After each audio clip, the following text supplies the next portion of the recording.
Christiane. Oui. Mais aujourd'hui, tu es bien habillée là. Qu'est-ce qui se passe? Comme d'habitude, je suis toujours habillée comme ça. Ah oui, ça c'est vraiment bien. Hein. Bon, peut-être que c'est parce que je viens de la ville. Oui, mais c'est très spécial. Tu sais, nous les hommes, on aime ça quoi. Je suis juste allée en ville faire quelques petites choses. Est-ce que c'est pas un rencard?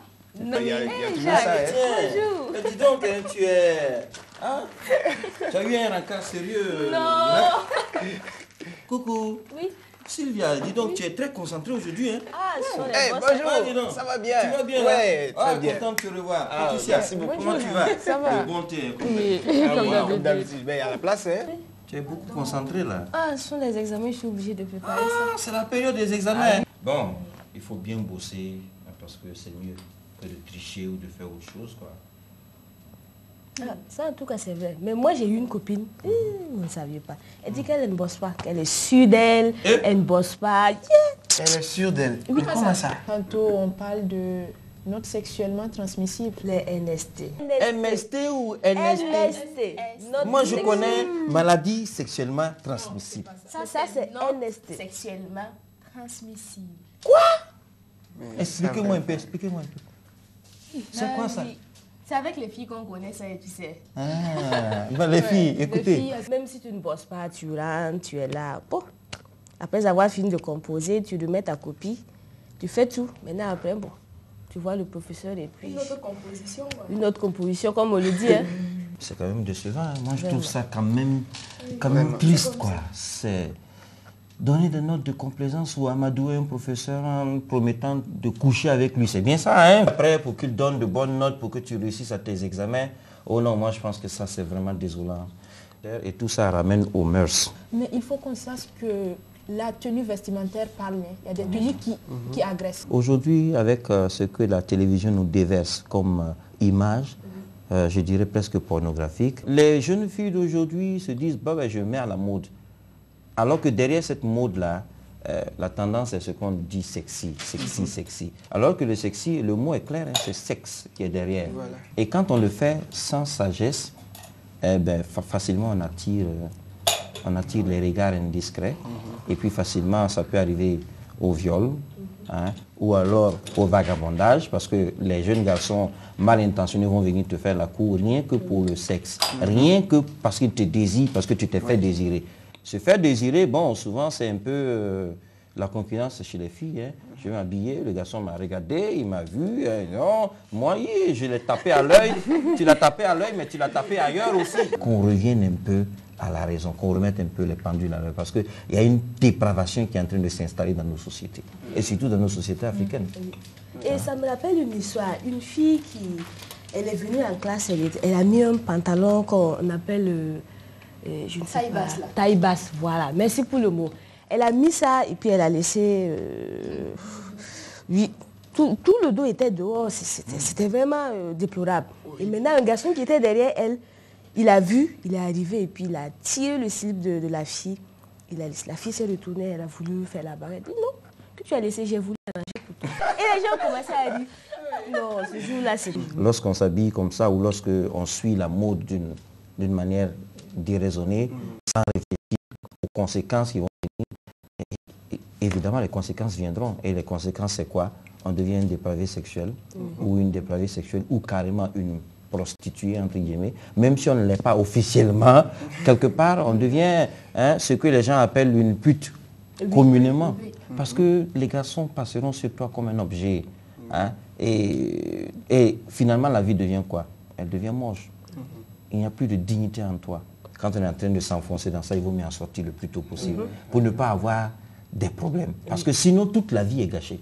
La vie de foyer, même demain, quand tu vas te marier, tu vas vouloir te stabiliser et tu ne pourras plus parce que tu as pris goût à te promener. Et vous comprenez ce que je veux dire par promener? Si c'était qu'une simple promenade, les 100 pas, c'était encore mieux. Et moi, je pense aussi que quelque chose qui peut engendrer cette dépravation sexuelle, l'alcoolisme. Vous pensez quoi? Parce que nous voyons que l'alcoolisme, l'excès d'alcool, ça met l'individu dans un état vraiment bizarre qui peut encore le pousser au viol, à l'inceste même. Je ne sais pas, qu'est-ce que vous en pensez? Oui, il y a aussi même la drogue qui amène ça. Oui.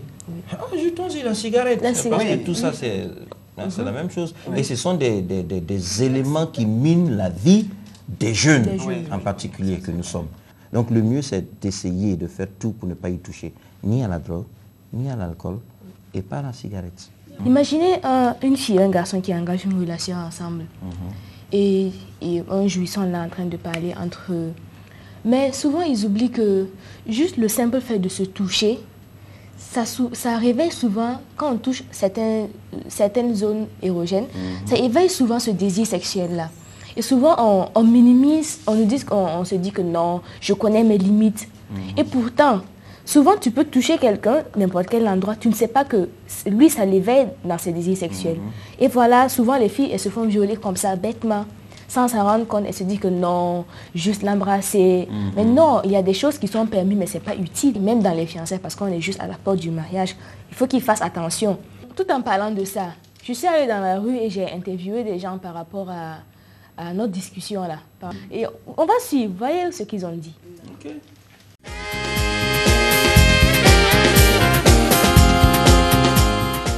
Je pense que si les gens continuent à vivre d'une telle manière, c'est dû peut-être au comportement des jeunes entre eux. Si je prends l'exemple, les filles, leur manière de s'habiller, peut donner un intérêt sexuel aux jeunes. Et les médias aussi, ce qu'on voit dans les télévisions, et puis aussi dans les journaux, ça pousse quoi, ça donne l'envie d'essayer de voir. Il y a les médias qui sont la cause principale. Alors, en l'occurrence, bien sûr, des vidéos que nous voyons tous les jours. Il y a aussi les mauvais spots publicitaires. Alors, nous passons notre temps à voir à la télé, on ne fait que nous montrer, comment on appelle ça, les préservatifs, tout. Je me dis que ce n'est pas bien. Puisque quand on est conscient de ce qu'on fait, quand tu as une copine, par exemple, alors, pour moi, chrétien, je ne suis pas prêt à faire ces choses. Maintenant, quand on me conseille de porter le préservatif, alors je me dis, si c'est OK, il n'y a pas de problème, j'utilise, et puis je me dis qu'en tout cas, la cause principale de tout ça sont les médias. Je me dis que c'est à chacun de prendre conscience pour... en tout cas, moi je suis chrétien, j'ai décidé de m'abstenir jusqu'au mariage. Il faut être déterminé dans sa résolution, dans sa décision. En fait, chacun n'a qu'à essayer de voir ce qu'il peut faire pour éviter les maladies. C'est ce qu'on vient de dire là. Parce que l'habillement des jeunes filles et même des jeunes gens en ce moment-là, ça laisse à désirer. Moi, j'ai été à Rimdogo, où il y avait une boîte, une kermesse, et on était allé pour une répétition, et puis il y avait tout un tas de jeunes gens et de jeunes filles. Mais franchement, quand j'ai vu les jeunes filles de 14, 12 ans, 15 ans, 16 ans, waouh, j'étais complètement déboussolé. Je n'en revenais pas que les filles s'habillent comme ça et peuvent sortir de leur maison pour venir à une kermesse. Souvent, je me demande qu'est-ce que les parents font. C'est vrai, les jeunes ont besoin d'être guidés par les parents. Les jeunes ont besoin d'être, je sais pas, contrôlés par les parents pour ne pas qu'il y ait des excès. Les parents sont responsables en tout cas de l'habillement des filles. Ce n'est pas les parents seulement parce que les enfants aussi ils sont bizarres. Parce que les filles elles cachent. Des fois elles peuvent passer l'habit, mettre dans un sac, passer à la camarade, une camarade qui va venir faire semblant de saluer les parents. En tout cas elles ont des tas de tactiques. Mais je me dis que tout ça, ça dépend de l'éducation que l'enfant a eue à la maison. Ça me rappelle même, on dit qu'il y a une fille qui a fait ça à l'école. Elle est venue avec une tenue vraiment pas possible. Et les membres de l'administration l'ont appelée et ils ont voulu lui conseiller des choses comme ça. Et on a convoqué ses parents. Et il se trouvait que c'est sa maman qui est venue avec une tenue pas possible, une petite jupe. Et puis, donc, elle est arrivée. Elle est arrivée, elle a demandé ce qui s'est passé. Telle fille. Quand elle a demandé ce qui s'est passé, les membres de l'administration étaient gênés parce qu'ils ne savaient plus quoi dire. vu l'habillement de la maman, c'était pas possible. J'imagine un peu, dans 10-15 ans, ce que le monde va devenir. Et ça va être du n'importe quoi. Le danger, c'est quoi? Le danger, c'est qu'il y a les maladies sexuellement transmissibles, les non sexuellement transmissibles. Ça, c'est bien peu. C'est bien peu et c'est moins grave même que les maladies sexuellement transmissibles et la maladie très connue, le sida. La plupart du temps, c'est quand on devient vieux qu'on gagne en sagesse, mais on n'a plus de force pour accomplir ce qu'on aurait dû faire quand on était jeune. Et quand on est jeune, on a tellement de force, de vigueur, qu'on a envie de tout faire, même le mal, le faire à cœur joie, et on ne réfléchit pas. En ce moment, on dit, si je savais. Bon, souvent on dit, si jeunesse savait et si vieillesse pouvait. Je pense que les jeunes gagneraient à y réfléchir. Mais vous savez, j'ai un ami chez lequel j'ai pu voir quelque chose et je vous invite à voir.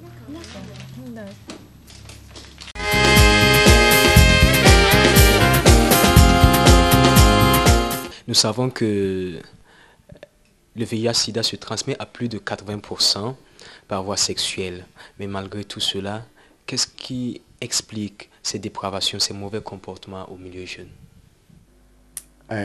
Une des raisons est due au fait que la jeunesse est rendue vulnérable par l'information que véhicule la masse média, qui, en longueur de journée, nous fait voir des scènes qui ne sont pas de nature à aider la jeunesse à se maîtriser, ou donne des informations qui justement érodent la résistance de cette jeunesse. C'est une jeunesse en fait qui est confrontée à une information dont elle a du mal à gérer. Ça s'explique un certain nombre de comportements, surtout entre garçons et filles. Une deuxième raison est due au fait que nous avons tendance à vivre dans une société où on est anonyme, surtout dans les grandes agglomérations. On est loin de la famille. Et même s'il y a une structure d'encadrement, on échappe à cette structure d'encadrement. Et facilement, on peut tomber dans l'anonymat. Et dans l'anonymat, on ne voit plus la nécessité de respecter les règles, les nobles règles édictées par la famille, et tant pour l'intérêt et l'honneur de la famille que l'intérêt et l'honneur de la jeunesse. Et ça fait qu'il y a parfois, pour les jeunes, un certain laisser-aller. D'abord, les conséquences morales. Vous savez, on n'oublie pratiquement jamais sa première expérience en matière de sexualité, c'est-à-dire la première relation sexuelle, de manière générale, mais de manière particulière pour la jeune fille. Et cette première expérience la marque profondément. Et on parle de pénétrer la femme, mais on ne la pénètre pas seulement que sur le plan physique. Elle est pénétrée dans ses premiers rapports sur le plan moral, sur le plan mental, sur le plan physique. Elle est pénétrée et elle n'oubliera jamais cette expérience. Et ça peut créer des difficultés par la suite. À cause de ce qu'elle est marquée par cette première expérience, elle peut ne plus être satisfaite plus tard, même par son mari. Elle aura toujours la nostalgie de cette première relation sexuelle. Et moi, je crois à la parole de Dieu qui est une lumière pour montrer le chemin. Et je crois que si le jeune homme ne veut pas connaître ses conséquences, il doit prendre la parole de Dieu à cœur. Alors, et la parole de Dieu donne une orientation au jeune homme pour pouvoir éviter toutes les conséquences dont on vient de parler. Vous savez, parmi les conséquences, il y a quelque chose que je n'ai pas dit et qui est important. C'est toute la question des grossesses non désirées. C'est toutes les questions d'arrêt brutal des études. Si on suit cette lumière qui demande au jeune homme d'avoir une maîtrise de lui-même, de respecter son corps, de respecter le corps de l'autre, que ce soit du garçon ou de la fille. Si on met la parole de Dieu et qu'on se comporte de la sorte, naturellement, on sera épargné de toutes ces conséquences. On deviendra quelqu'un qui est un modèle. Et vous savez que dans le monde, tout le monde cherche des modèles. Aujourd'hui, il y a des prostituées qui sont des modèles pour certains. Il y a des top modèles, il y a des stars. Mais souvent, ces modèles-là, ce n'est pas des modèles de pureté, de sainteté, de consécration à Dieu. Des jeunes gens qui sont des modèles. Je pense à Joseph, qui est un modèle parfait. Un jeune homme vers qui une belle dame vient et dit « Ah, couche avec moi !» Elle dit « Madame, je ne peux pas. »« Ah, tu es impuissant ?»« Non, madame. Ce n'est pas là la question. Madame, je marche selon la parole de Dieu. Et la parole de Dieu me dit que vous êtes la femme d'un autre homme et moi, je n'ai pas le droit de vous toucher. » Voilà un modèle. Est-ce qu'on a des modèles comme ça aujourd'hui? Ça, c'est toute la question. On a d'autres. Il y a une jeune fille qui a été sélectionnée comme la Miss de son temps et de son époque, pour être la femme du roi. Elle était vierge, jeune fille belle. Certainement que les garçons couraient. Elle s'est gardée vierge. Elle a dit non, je ne suis pas à vendre. Ce faisant, on évitera de pleurer tout le reste de sa vie. Eh bien, vous voyez, c'est très intéressant, comme je vous le disais. Oui, voilà qui est bien dit. Oui. Je pense que la conclusion du pasteur Nikema est belle. Ce faisant, elles éviteront de pleurer toute leur vie. Ils aussi, parce que, y compris les garçons, parce qu'à bien se comporter, on préserve son avenir du malheur, d'une catastrophe. Et je pense que ça, c'est très important. Parce que ça me rappelle un jour une fille on parlait entre filles et une fille a dit que quand on est jolie, il faut laisser les gens en profiter. Et le pasteur, il a dit que Esther était une très belle jeune fille. Et malgré tout, elle s'est gardée pure jusqu'à ce qu'on la choisisse pour être la femme du roi. C'est vraiment un exemple vraiment marquant, quoi. C'est pas parce qu'on est jolie qu'il faut laisser tout le monde te toucher. Il faut toujours prier. Demander à ce que Dieu soit avec toi et que tu puisses résister réellement. Parce que c'est pas facile. C'est pas facile. Souvent, on est tenté, on est confronté, on veut, mais quand même, il faut des limites. Donc, je me dis qu'avec la prière, en tout cas, le Seigneur va nous aider à pouvoir résister. Je pense qu'il faut se démarquer de ce qu'on voit à la télé. Ce que les masses médias et autres nous servent, c'est un panier rempli de bons et de mauvais exemples. Il faut voir le bon exemple pour le prendre. Mais il faut voir le mauvais exemple pour ne pas le suivre. C'est comme ça qu'il faut. Je pense que la mentalité doit être comme ça. On parle aujourd'hui du sida. Quel est, je sais pas, l'élément clé sur le sida, sur lequel on met l'accent? C'est la sexualité. On informe les gens, on veut dire, voilà le sida. Voici ce que c'est.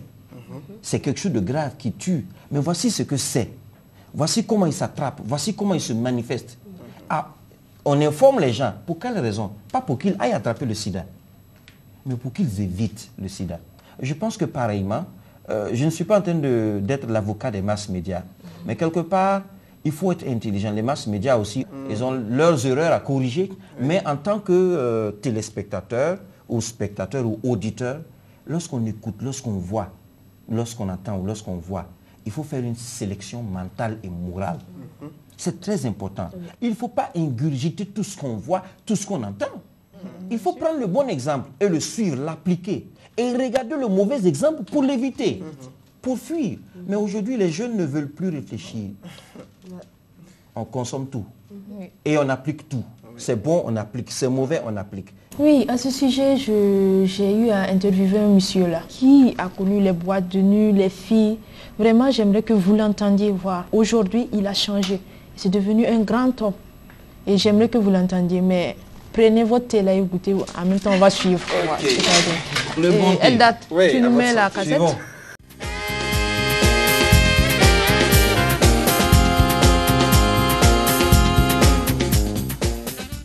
C'est avec un réel plaisir que véritablement je vous reçois. Vous nous expliquer, nous présenter et nous décrire brièvement votre vie actuelle et votre ministère. Bien, je suis donc l'évangéliste Claver Yamuego. Bon, aujourd'hui, vraiment, j'ai un ministère d'évangéliste où Dieu m'a mis à cœur véritablement d'apporter le message du Seigneur Jésus à la jeunesse de mon pays, parce que c'est le message clair et précis qu'il m'a donné quand j'étais à l'étranger. Va, retourne et dis-leur ce que moi, Jésus, j'ai fait pour toi. C'est véritablement la main de Dieu qui a fait qu'aujourd'hui, je puisse abandonner les choses du monde, parce que j'étais dans le milieu du show business. À l'époque, les gens me connaissaient plus sous le pseudonyme d'MC Claver, le maître de cérémonie Claver. Je suis celui qui a plus ou moins amené le hip-hop en Côte d'Ivoire et dans la sous-région. Et j'étais véritablement, bon, en pleine gloire.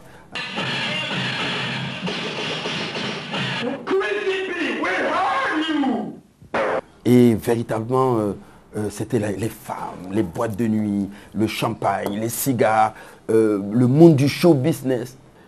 Si ce n'eût été la grâce de notre Seigneur Jésus, je pense qu'aujourd'hui, j'étais enterré quelque part. On était des Don Juan. Hein? On disait que celui qui n'a pas plusieurs femmes, hein, c'est un mourant, alors que j'étais dans l'erreur. Mais on ne le sait pas. Parce qu'on se dit non, il nous faut avoir plein de partenaires, c'est ça la vie, un homme ne doit pas rester avec une seule.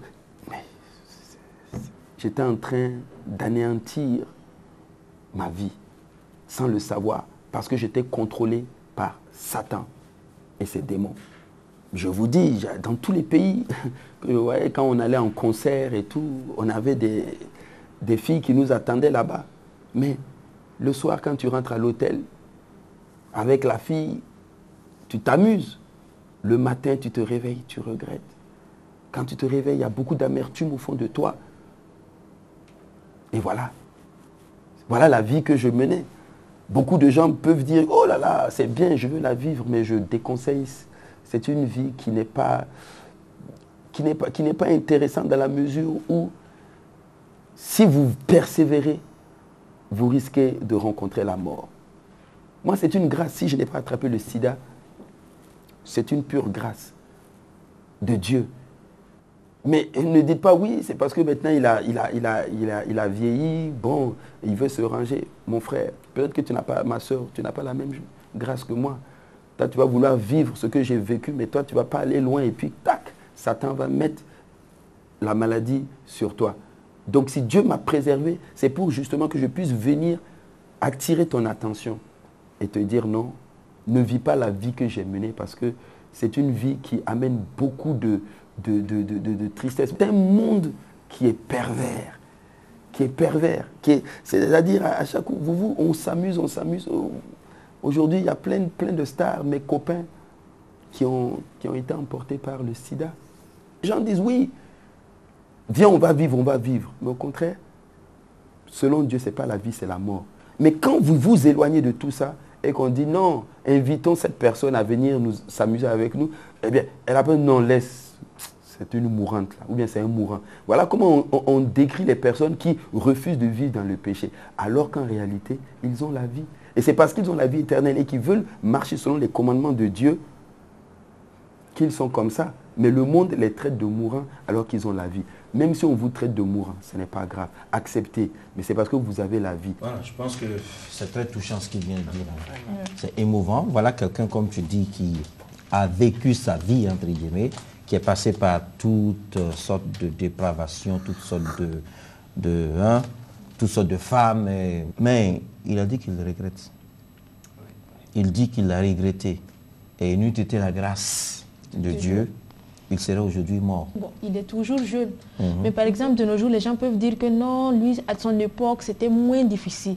Mais il faut voir ce qu'il a vécu. Vous avez vu les extraits. C'est-à-dire que ce qu'on fait aujourd'hui, peut-être même pour nous, là, ça ne vaut pas ce qu'eux, ils ont fait. Et il faut que les filles fassent attention à ne pas provoquer les garçons comme ça en disant je m'habille comme je veux. Ce n'est pas uniquement les filles qui provoquent. Souvent aussi les garçons provoquent et attirent les filles vers eux. Et les filles viennent et ça devient du laisser aller. Certaines filles vont venir lui proposer, ben, tu viens, on va coucher ensemble. Une autre va venir et lui, il est là, c'est comme un cadeau, quoi. C'est comme un cadeau. Et de nos Et jours, puis, c'est vrai, il faut se dire la vérité. Hein. Voilà. Il y a des filles qui viennent s'offrir voilà. volontairement. Prends-moi cadeau. Oh, oui, ouais, je t'aime. Depuis que je te vois, tu es le garçon le plus beau, le plus charmant. Si tu veux, quand tu veux, où tu veux. Ce qui entraîne souvent cela, c'est que si le garçon part raconter ça à ses amis, écoutez, il y a une fille qui est venue se proposer à moi, j'ai refusé, mais ils vont dire, mais écoute là, tu es impuissant ou quoi? Ben oui. Et pour vouloir prouver sa virilité, il va vouloir sauter sur elle, prouver alors qu'il que est- ce n'est pas la peine. Parce qu'il ne faut pas que les filles oublient qu'une fois que ça s'est passé, le garçon va sortir, il va raconter ça à ses amis.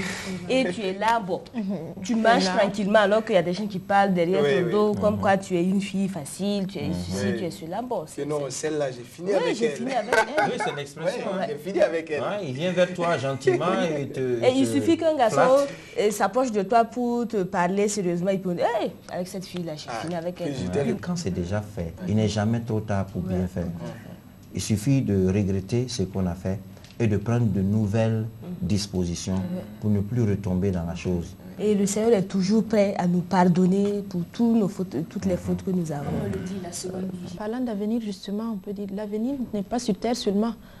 Et pour sauver son âme aussi, comme la Bible dit, sans la sanctification, nul ne verra le Seigneur. Donc il faut se garder pur pour le Seigneur.